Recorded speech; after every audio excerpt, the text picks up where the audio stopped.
Бәріне қайырлы күн. Бүгін біз сіздермен ата-аналарға қандай кітап оқу қажеттілігі туралы сөйлесетін боламыз. Басында қателіктер жібермес үшін кітап оқып алған ыңғайлырақ болады.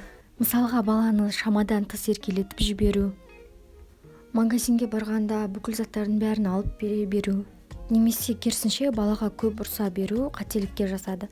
Сондықтан да оны алу үшін кітап оқыған дұрыс.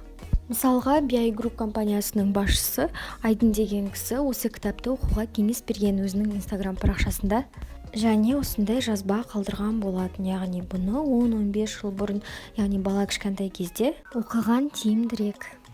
Алдыда әлі көп кітаптардың тізімін айтатын болам, сондықтан видеоны соңына дейін қарағаныңыз дұрыс.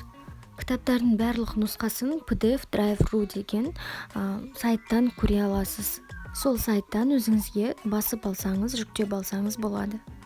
Келесі кітапта көп көмегін береді, ол тайная опора деп аталады. Бұны да жаңағы сайттан жүктеп алсаңыз болады. Бұл кітаптарды оқып, өзіңізге инсайттар алып, нені дұрыс істемей жүргеніңізді түсінетін боласыз. Келесі кітап осылай аталады: «Если с ребенком трудно» деп. Бұны да жаңағы сайттан таба аласыз. Келесі «Французские дети не плюются едой» деген кітап. Келесі «Как говорить, чтобы дети слушали». Бұның бәрі өте құнды кітап. «Книга для неидеальных родителей». Осылардың бәрін оқуға кеңес беремін.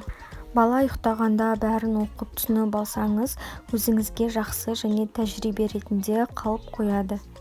Көп ата-ана басында баланы тым қатты еркелетіп жіберіп, артынша оның дұрыс істемегенін түсініп жатады. Сондықтан да нені қалай дұрыс жасау қажеттілігін кітаптардан қарап біліп алыңыздар. Каналға тіркелуді ұмытпаңыз. Каналда басқа да құнды ақпараттар бар.